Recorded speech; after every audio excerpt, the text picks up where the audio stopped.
This is Captain Phillip with Airworthy Tours, your guide in the sky, and today's aerial tour is of Minneapolis, which has a unique history and points of interest. So, let's get started. Prior to European colonization, the area of Minneapolis was inhabited by the indigenous Dakota people. The United States built their first settlement here in 1819 with Fort Snelling. The fort attracted traders, settlers, and merchants, which spurred growth in the surrounding region. However, this led to the Dakota people being pressured by the traders and threatened with military force, eventually forcing the Dakota to cede nearly all their land in Minnesota in 1851, with the treaties of Traverse des Sioux and Mendota.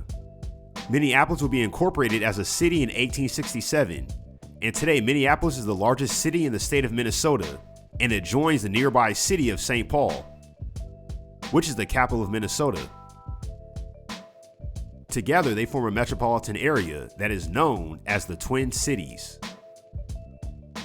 Below is the St. Anthony Falls, the tallest waterfall on the Mississippi River. Minneapolis developed around this waterfall as it became a vital source of power to fuel industrialization. Ahead is the Mill City Museum.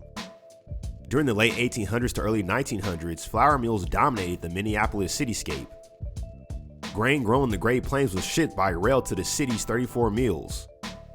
For over 50 years, Minneapolis led the world in flour milling. However, by 1930, Buffalo, New York supplanted Minneapolis as the nation's flour milling capital, producing 11 million barrels to Minneapolis' 10.8 million annually. As the industry moved out of Minneapolis, the old mills fell into disuse. But this did not spell the doom for the city's economy, because today, the Minneapolis-St. Paul metro area is the second largest economic center in the Midwest after Chicago.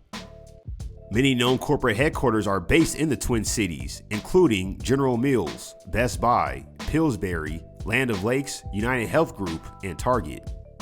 A quick look at the Guthrie Theater.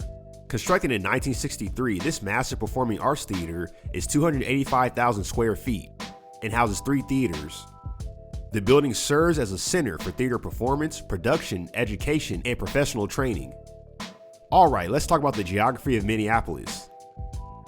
The city has an abundance of water, and its name is derived from the Dakota word mini, meaning water, and the Greek word for polis, for city. Not only does it sit on the Mississippi River, but it also has 13 lakes in the metro area.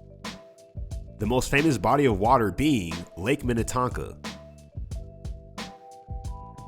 This 14,500 acre lake is popular with boaters and fishermen. However, it was made most famous by this line in the movie Purple Rain. Well, for starters, you have to purify yourself in the waters of Lake Minnetonka. What? You have to purify yourself in Lake Minnetonka.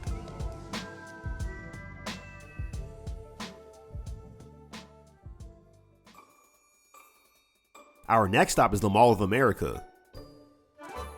The Mall of America first opened on August 11, 1992. At 5.6 million square feet and over 500 stores, it is by far the largest shopping mall in America. In fact, the mall is so large that it has its own zip code. Outside of shopping, some of the attractions of the mall include a roller coaster, mini golfing, an aquarium, an escape room, and more. An estimated 40 million people visit each year, which is 7 times the population of Minnesota. And if you're in a shopping mood, make sure to check out airworthyprints.com, the official store of Airworthy Tours, where you can get a beautiful landscape picture for your home, office, or home office.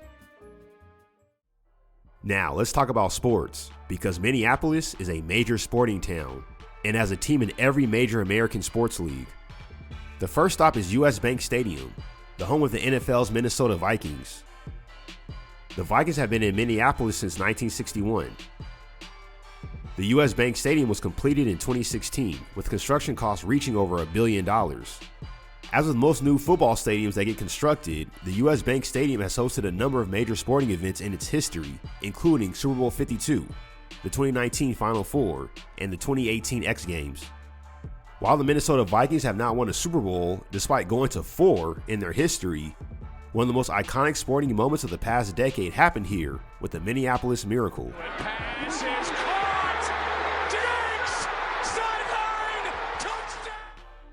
Next are the Target Center and the Target Field.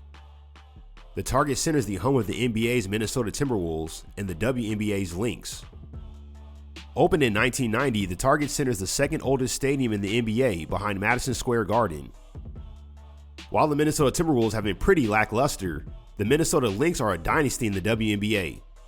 They have a total of 4 WNBA championships, which is tied for the most in league history. Right next door is Target Field, the home of the MLB's Minnesota Twins. The stadium opened in 2010 for a cost of $550 million. Though originally designed for baseball, it has also hosted football, soccer, hockey games, and concerts.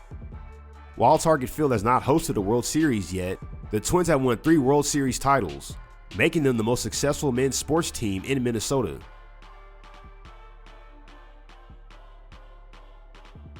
While you're flying with us, make sure to check out our tour on Indianapolis. If you enjoyed today's tour, you can tip your tour guide by hitting the like button. Thanks for flying with Airworthy Tours, and I look forward to seeing you on our next flight.